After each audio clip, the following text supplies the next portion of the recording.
Modo Opinión presenta la entrevista. Son las 12:26 y con nosotros se encuentra nuestro gran amigo, dirigente político, Guido Gómez Mazara. Un fuerte aplauso. Bienvenido al doctor Guido Gómez Mazara, una persona con quien yo he tenido el privilegio de militar en algún momento de nuestro liderazgo político. Militar en una misma casa política, y sin lugar a dudas una persona a quien yo admiro y respeto mucho, porque sé que él ha sido quizás una persona muy cuestionada y golpeada por el sistema político que impera en el país, fruto de que es una persona coherente y que defiende lo que cree. Doctor, bienvenido a este programa y un placer tenerle por acá. Gracias, es un placer estar aquí, sobre todo un día como hoy, domingo, donde se presume que uno anda en más tranquilidad de la cuenta. Yo jugué basquetbol hoy. El doctor es un fanático del básquet. El doctor Guido Gómez nos apoyó en Modo Opinión en nuestros inicios. Cuando estábamos comenzando el programa, hicimos aquella entrevista en su casa que nos recibió muy amablemente. Hace como 2 años. Hace 2 años. Que es la misma que tengo y donde vivo hace 20 años. Así mismo. Que eso es importante decirlo, porque los funcionarios públicos que pasan por el Estado, lamentablemente, y en eso ha puesto un mal ejemplo el Partido de la Liberación Dominicana. Yo recuerdo haber entrevistado al doctor Guido Gómez Mazara cuando yo estaba en el colegio, que él era, consultor jurídico del Poder Ejecutivo. Wow, ¿y hace cuántos años fue eso? Fue Asier Cabrera, fue que me dijo, mira, tienen que entrevistar a Guido Gómez. Yo, oye, ok. Mira, comentábamos fuera del aire con el doctor una idea, y quisiera que iniciáramos hablando del tema de la escogencia de los miembros de la Junta Central Electoral, del Tribunal Superior Electoral, y cuáles son sus expectativas con respecto a estas nuevas escogencias que habrán de hacerse por el Senado. Deben ser partidistas, deben ser miembros del partido, ¿no? Siempre este programa es suyo, doctor. O sea, miren, como ustedes saben, y una gran parte del país, estamos en una pauta de lo que es el ciclo del primer tramo de reformas institucionales. Porque de conformidad con la Constitución del 2010, se inició un ciclo que iba a altas cortes y los mecanismos esenciales para garantizar mayor nivel de desarrollo institucional del país. Sí. Han pasado 6 años en esa primera elección y la fecha. Y ahora vamos al próximo ciclo. Este ciclo es Junta Central Electoral, Tribunal Superior Electoral, Cámara de Cuentas, porque el año que viene se mueven 4 asientos en la Suprema Corte de Justicia y 5 asientos en el Tribunal Constitucional. Yo espero que, si Dios nos da salud, el año que viene también hablemos del tema del Constitucional y de la Suprema Corte de Justicia. Mientras tanto, ahora el ciclo es Junta, Tribunal Superior Electoral y Cámara de Cuentas. Y en ese ciclo, el primero es la Junta Central Electoral. Bueno, aquí hay un debate nacional donde, sin lugar a dudas, los sectores que entienden que hay que construir modelos de perfil alrededor de las personalidades que habrán de integrar los 5 miembros de la Junta Central Electoral, sin ánimo de disolver el derecho constitucional consagrado que tienen los senadores, se ha ido perfilando ideas en todos los sectores. El sector económico, el CONEP ha hecho planteamientos, sí. La sociedad civil ha hecho planteamientos y los partidos políticos han hecho planteamientos. Ahora, ¿cuál es el problema? Todos los partidos políticos que han gobernado el país desde el ajusticiamiento de Trujillo hasta la fecha tienen un nivel altísimo de responsabilidad, porque lo que ha pasado es que hemos expresado piñatas, cuotas de distribución. ¿A dónde ha conducido eso? A que el sentido de árbitro esté profundamente empañado por la idea de que activistas políticos se colocan en la Junta Central Electoral, en este caso, o en el Tribunal Superior Electoral, o en la Cámara de Cuentas, y por vía de consecuencia distorsionan el sentido de la institucionalidad democrática del país. ¿Cuál es mi reflexión? Que aunque reconozco que la clase política tiene una cuota altísima de responsabilidad en esa práctica y que ninguno de los partidos políticos del sistema que han gobernado están libres de pecado, ha llegado el momento de poner un stop, o sea, un límite. ¿Por qué? Porque el que pasa balance de los últimos 6 años, con ánimo de ser objetivo, por ejemplo, la Junta Central Electoral. La Junta Central Electoral está integrada por 4 personas que son activistas políticos. La magistrada Graciano es un activista político. Kiko Félix es un activista político. Mi amigo y hermano, Eddie Olivares, es un activista político. Y no tengo que decir lo que es Roberto Rosario. La única persona que proviene en ese estamento de la sociedad civil es el magistrado Ángel Aquino. Que yo he dicho que si le pasamos un balance al desarrollo de la institucionalidad democrática del país, el país siempre tiene la preocupación de que, como el Senado elige y está integrado por políticos y se prioriza la cultura partidaria, termina afectando el funcionamiento de toda la institucionalidad en el país, en este caso en materia electoral. ¿Qué yo creo? Yo creo que deben cumplir con ciertos requisitos. Por ejemplo, ahí estoy de acuerdo con que toda persona que en los últimos 5 años haya detentado y o militado en un partido político formal no debe ser miembro de la Junta Central Electoral para sanidad del proceso. No importa cómo se llame ni de dónde venga. Otros aspectos. Hay personas que tienen una especie de desempeño que lo lógico es que el país le pase a balance si ha sido un desempeño correcto o si es uno incorrecto. Por ejemplo, yo, apelando a mi condición de ciudadano, yo la semana pasada, el jueves para ser más preciso, hice una impugnación contra uno de los candidatos. ¿Por qué?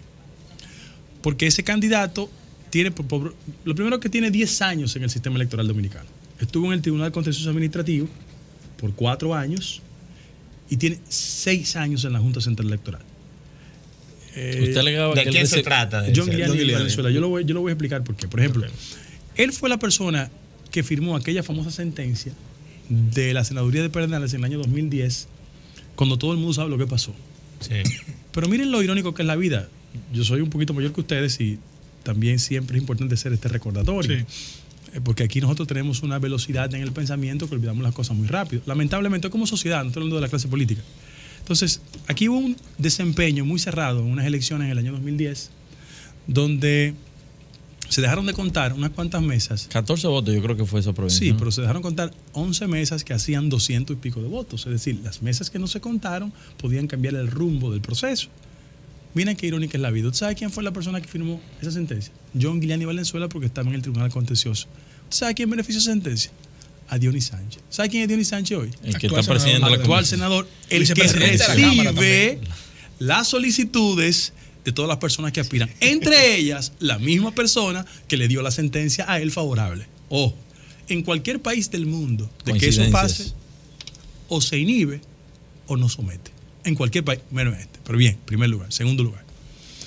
Yo le voy a dar una retahíla de argumentos puramente jurídicos. La Cámara de Cuentas, que es el órgano que fiscaliza las finanzas públicas en el país, mediante resolución, un informe, determinó, cuando escrutó el comportamiento administrativo del Tribunal Superior Electoral, dijo que había 2 jueces que por espacio de 1 año, es decir, por 12 meses recibieron salario y pensión. ¿Por qué? Porque cuando ellos salieron de la Junta Central Electoral, del Tribunal Contencioso, fueron pensionados. Recibían el salario del tribunal, 350,000, y la pensión, 150,000. Que violando. Es ilegal. Totalmente. Se supone si que debe suspenderse se suspende mientras tú estés totalmente. Entonces, pero no solo la Cámara de Cuentas da un informe y consigna las consecuencias de carácter penal, sino que lo obliga a devolver el dinero cobrado incorrectamente. Nunca lo han hecho. 2. El Ministerio de Administración Pública generó una reprimenda administrativa, que es un dispositivo administrativo, diciendo, eso es incorrecto, devuélvalo. Y peor aún, el Fondo de Pensiones de la Junta Central Electoral le escribió a una carta solicitud mía hace 1 año diciendo que efectivamente ellos, por desconocimiento de la ley, pero se puede alegar que el jefe de pensiones de la Junta desconozca la ley, pero no un magistrado, que ellos habían autorizado 12 meses de 150,000 pesos cada mes para el salario del magistrado Guiliani y el magistrado Mariano Rodríguez. Yo le quiero preguntar a ustedes una cosa. Yo no sé cuántos ustedes tienen hijos, pero ¿quién que tiene un hijo enfermo lleva a su niño o a su niña a un pediatra con antecedentes de pedofilia? Dice, no, yo no lo puedo, eso no se puede. ¿Quién que quiera poner a administrar un negocio de bebidas se lo da a un alcohólico? ¿Quién quiere tener de asesor financiero a una gente que ha quebrado un banco? Es decir, hay normas en la conducta y en el desempeño del comportamiento ciudadano que te descalifican o te acreditan. Hay mucha gente que se desempeña correctamente y tú dices, mira, si eso vale la pena. ¿Y a qué se debe, doctor, esa intención? Porque se conoce y se rumora las intenciones claras por parte del Partido de la Liberación Dominicana de que se escuchan los corrilillos políticos que será el presidente lo de Roberto Rosario es, como dicen los brasileños, un divertimento. Se ha puesto mucha presión producto de una situación que si quiere le explicamos aquí, en la que hay una presión con el caso de Roberto. Yo estoy de desacuerdo que él sea reelecto. Inclusive, los que jugamos baloncesto tenemos una regla, que en el marco de la presión tú controlas el juego y no te desesperas. Roberto acaba de cometer una pifia la semana pasada, el viernes, cuando el Ateneo Dominicano de la Sociedad Civil depositó la solicitud para que él fuera ratificado. Oye, ¿a quién deposita? Guido Amparo. funcionario de la Junta Central Electoral. O sea, utilizando la condición de vicepresidente del Ateneo, pero es empleado de la Junta Central Electoral, Guido Amparo, amigo mío, deposita ese recurso. Además, qué ironía de la vida, ese Ateneo es dirigido por Henry Mejía. ¿Quién es Henry Mejía? Suplente ¿de quién? De Eddie Olivares. Para que ustedes vean cómo todo se coordina. O sea, la gente no puede ser ni creer que tú puedes subestimar la inteligencia de los otros, la gente se da cuenta. Pero en el caso de Giuliani, ¿por qué? Yo soy una persona muy respetuosa de los temas privados, muy respetuosa, pero el magistrado Giuliani es sobrino indirecto del presidente de la República. ¿Por qué? Porque su esposa es sobrina de primera línea de una prima del presidente Medina. Aquí hay un problema, hay otro conflicto, familiar. Hay un lazo de carácter familiar. Entonces, esos temas tienen que ser motivo de debate en una sociedad como la nuestra.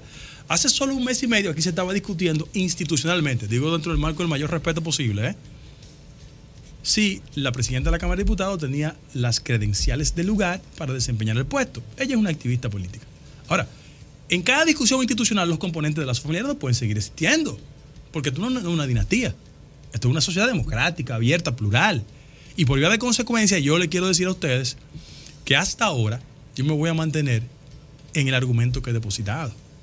Porque hay otros argumentos que yo podría utilizar respecto a lo que es el principio de la jerarquía administrativa en las relaciones laborales, donde un superior jerárquico puede abusar de un inferior mediante otros procedimientos. Y eso debe ser tema de debate. Por ejemplo, yo llegué a Estados Unidos a estudiar cuando hubo un gran debate sobre Clarence Thomas y Anita Hill. Clarence Thomas fue el primer afroamericano que ocupó un puesto en la Suprema Corte de Justicia de los Estados Unidos. Bueno, hubo un gran debate porque él era una subalterna que se llama Anita Hill y respetó la condición y hubo elementos que tienen que ver con la privacidad sexual. Bueno, fue un gran debate. Strauss-Kahn, que era el jefe del Fondo Monetario Internacional, candidato innegable del Partido Socialista iba a ser presidente de Francia. Francés. Bueno, iba a ser candidato en principio. Bueno. Uno nunca sabe. El candidato es Hollande y Hollande ganó. Bueno, le hizo 2 acuerdos intralaborales con empleados y saliendo de Nueva York hacia París le tocó su parte privada a un empleado de un hotel y eso lo descalificó políticamente. Claro. Le pongo otro ejemplo que es terrible. El presidente Toledo, por ejemplo, que fue el expresidente peruano, el ejercicio de sus funciones duró 4 años negando la paternidad de una joven. Bueno, fueron a un tribunal, el tribunal acreditó, le hicieron la prueba, era positivo y la próxima vez que se presentó generó 1% de simpatía. Es decir, los temas de integridad personal son parte del debate y no un tema que la gente quiere asaltar los espacios privados y llevarlo público. No, es que un servidor público tiene que someterse al escrutinio de la gente y por eso yo digo que hay gente que aspira a la Junta Central Electoral que el escrutinio de su desempeño privado lo descalifica por una función pública. Doctor, vamos a una pausa y cuando regresemos queremos hablar sobre una propuesta que hizo el Partido Reformista de disminuir la cantidad de jueces a 3.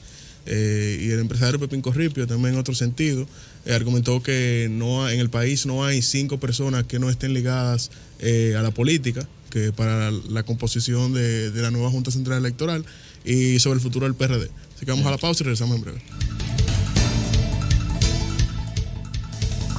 12:42 y seguimos con el doctor Guido Gómez Mazara. Para mí es una de las personas más preparadas de la República Dominicana. Manuel Fernández. Doctor, queremos aprovechar el tiempo en esta interesante entrevista con usted y queremos preguntarle cuál es su posición sobre el retirado del visado a Roberto Rosario. Yo no sé cuánto ustedes leen la Biblia, pero yo la leo, ¿no? Yo también. Bueno, yo te voy a hablar de 2 pasajes. Hay uno que es el de Eclesiastés, que dice Eclesiastés que todo tiene su tiempo bajo el sol. Y hay otro que es Génesis 5:20, que es el pasaje de José. Lo voy a hacer breve en un minuto. Sabe que José fue vendido por sus hermanos en una feria en Canaán y después él se desplaza a Egipto y estando preso se desarrolla la capacidad de adivinar los sueños y el rey lo manda a buscar. Perdón, la capacidad no. De adivinar los Dios sueños. Le dio ese don de adivinar los sueños y frente a eso el faraón determina que tiene esa capacidad y le dice, mira, yo he soñado de esta manera, determíname e interprétame eso. Y dice, no, es que vienen 11 años de hambruna y 11 años de bienestar. Efectivamente, él consigue la gracia del rey, sus 11 hermanos se desplazan desde Canaán hasta Egipto y le dice, bueno, mira, nosotros te vendimos, queremos perdón, tú tienes la gracia del faraón. Y él dice, no hay problema, yo lo perdono. Lo que ustedes hicieron para mal, Dios lo puso en el camino del bien. Quizás esa es la mejor reflexión. Yo recuerdo todas las barbaridades que decían de mí cuando tuve un tema de enfrentamiento con el embajador Hertel, que lo mandé para la mierda, como hay que hacerlo. Porque me faltó el respeto y lo puse en su sitio. Tuve que esperar una década. Usted siendo consultor Sí, jurídico. claro, lo mandé por la claro. mierda y si me paso otra vez lo mando por la mierda. Yo no tengo problema con eso. Hay una cosa. Y tuve que esperar 10 años para dos cosas. Para que los que hicieron eso estén condenados en Estados Unidos. ¿Tú sabías eso? No sabía. Sí, Salomón Mergen está preso. Preso, arresto domiciliario, condenado, con 2 condenas federales. Y Bob Meléndez tiene 14 cargos en contra. Y Hertel, que era embajador aquí, no puede ejercer en Puerto Rico. Anda por aquí haciendo contraticos de barrigol para vivirse sin vergüenza. Bueno, El tiempo le dio la razón. entonces, bien. Entonces, yo recuerdo a muchos PLDistas hablando disparate. El embajador norteamericano usted lo enfrentó directamente. Pero claro, y el mil conflicto veces. se lo tomó personal. Sí, claro. Porque fue personal de un principio. parecido al La que estuvo verdad, pasando ahora en el estos origen días, fue lo que estuvo yo, diciendo. pero el origen en el caso mío fue que yo le opiné en contra a un proyecto que quería monopolizar los puertos del país. Ustedes se recuerdan que Sí, esos claro. rayos No, y X. que fue muy. Eso fue muy conocido, cuestionado. eso fue Sí. conocido. Bueno, primero que- porque era monopólico y Y todo que eso. se ventiló hace unos años también con el mismo Una tema de mafia, Salomón Mel. una No, y mafia la razón me dio, grandísima se con la- dieron donde con mí. Una mafia sumamente Terrible, grande. terrible, con temas rayos X. Eso. Bueno, Sí. pero para no cansarle la historia, porque Dios es testigo de todo, ahí está. En el caso actual de Roberto, yo pienso lo siguiente. En primer lugar, no es cierto que la razón de la suspensión del visado tiene que ver con este discurso de carácter patriotero que existe en la República Dominicana. Eso es una fórmula habilidosa e inteligente de llevar esa confrontación a ese terreno. Ahí hay otros elementos. ¿Cuál ha sido el problema? Que después del 11 de septiembre del 2001 en Estados Unidos se pasó una ley que se llama The Patriot Act, el acto patriótico, que le da la facultad de manera administrativa a disponer del visado sin una explicación. En el caso mío, por ejemplo, yo no tuve problema porque yo mantuve la oficial mía y después yo viajé a Estados Unidos sin ningún tipo de inconveniente. La verdad es que yo siento que el trámite institucional es que el Pleno de la Junta Central Electoral lo que ha hecho es pedir una explicación. Lo ha tramitado en Cancillería. Cancillería es Se el le órgano. irán a dar la explicación. Sí, Miguel Vargas Maldonado, por los canciller canales de la institucionales. República. Sí, muy capaz, muy coherente. Y mucha empezó muy formación. bien. Vi una declaración de la embajada de No, pero de Haití. un político que dice hemos abrido, olvídate de lo otro. Doctor, ¿usted mantiene su aspiración a la presidencia del PRD? No. Primero déjame darte un dato. Yo no soy una persona que no tiene obsesión con las aspiraciones. Yo soy el nieto de una lavandera, que me siento muy orgulloso de las cosas que he conseguido. Yo lo que tengo son valores democráticos y principios que vienen de mi origen, de donde yo vengo, de mi familia. Entonces, frente a eso, yo postulo que el espectro político opositor establezca alianzas, que se compacte y que el PRD es un instrumento vital para eso. Desafortunadamente, el PRD tiene en su cabeza un negociante vulgar de la política, que es lo que hace el PLD desde el gobierno que lo utiliza. Tan elemental como eso. Y nosotros estamos pagando el precio de ese Gobierno tipo. compartido de unidad nacional. Se llamaba. Sí, ese gobierno compartido, mira cómo comenzó, con un préstamo de $15 millones en el Banco Reserva. ¿Tú recuerdas? ¿Tú lo recuerdas? Bien, no, pero con un contrato de un almacén fiscal en aduana, ¿tú lo recuerdas? Que todavía lo tiene. Con un agua y luz regalado por 25 años, ¿tú lo recuerdas? Agua y luz. En cualquier país del mundo, ningún político puede hacer carrera con ese tipo de antecedentes, solo un país de sinvergüenza como el de nosotros. Ya escogidas las altas cortes, ¿cuáles serán los pasos suyos con respecto a esas altas cortes? Bueno, ahora? el primer ciclo es la Junta. Después que termine viene el Tribunal Superior Electoral y después la Cámara de Cuentas. No, óyete lo que te voy a decir. Tú lo puedes escribir. Cuando juramenten el Tribunal Superior Electoral, al otro día yo tengo un recurso. Ellos lo saben. En la batalla. Pero yo Guido lo sé. pelea peleando. No, pero conmigo no hay Dijo Pidi la problema. semana pasada. Y además, conmigo es una prueba, yo no tengo negocio con el gobierno de ninguna índole. Yo ni le vendo nada, ni le suplo nada, ni quiero construir. Conmigo no hay problema con eso. La pregunta que todo el pueblo que está en sintonía con nosotros aquí en Modo Opinión le quisiera hacer, yo se la voy a retransmitir, ese es ¿cuál es el próximo paso de Guido Gómez Mazara? Sí, lo acabo de decir. Tengo que esperar que se constituya el Tribunal Superior Aparte, Electoral. el próximo paso político político, o sea, Guido Gómez pasará al PRM, se quedará en el PRD. Vamos por parte, mira. Nadie puede llegar a tercera sin pasar por primero y segundo. Yo tengo que agotar los ciclos. Yo quiero decir... Usted tiene mucho en esa batalla, doctor. Pero yo no me canso. Pues joven. No me canso. Yo pienso que si otros hubiesen quedado, otra fuera la historia. Pero bueno, eso pasó. ¿Qué yo pienso? Yo pienso que lo importante es que el PRD siga siendo un instrumento vital de la democracia dominicana y que compactemos una fuerza. Mi gran crítica a la oposición, porque yo no puedo ser respetado por la gente cuando solo cuestiono una parte del comportamiento. Yo pienso que mi partido no se ha comportado correctamente. Fíjate que yo estoy en el PRD con la nariz tapada. Yo no me mezclo con esa gente, ni nadie me ve a mí que en jugada, ni yo no estoy nada. Ni fue nombrado ahora por decreto. No. Yo soy el hombre muy serio. Claro. Mi papá no es un sinvergüenza, ¿no? Una sorpresa. De mi papá nunca nadie dijo que valía menos que un papel higiénico usado. Es de otros, de mí no. Ni de mi papá tampoco. Entonces, mira cuál es el caso mío. Por convicción. Yo lo que sí pienso es que la oposición no está articulando las acciones que la sociedad quiere. Mira por qué. Porque yo siento que en la lógica de la oposición están más pensando en sus agendas individuales y no en los proyectos que en la ciudadanía implican un automático respaldo a sus intereses. Te doy ejemplo. Yo pienso que la oposición está pensando más en repartos, en espacios de participación, en agendas individuales. Yo te puedo mencionar aquí 3 problemas que son esenciales y que yo no veo la oposición hablando. Por ejemplo, hay una crítica con el tema de la inseguridad. ¿Pero dónde está la propuesta de la oposición? O sea, más allá de la campaña, dime. Solamente ¿cuál crítica, es la propuesta? no se basan en críticas, sino no se basan en soluciones. Luis quiere críticas. contratar al exalcalde. No, pero, ok. En lo que contrata Giuliani, la propuesta, concreta. Lo que planteamos aquí, dos, que es lo que se debe hacer. Yo veo, por ejemplo, aquí muchos jóvenes y otros que ya no son tan jóvenes. Pero, por ejemplo, República Dominicana, después de Nicaragua, es el país que tiene en América Latina el índice más alto de embarazo entre adolescentes. Embarazo.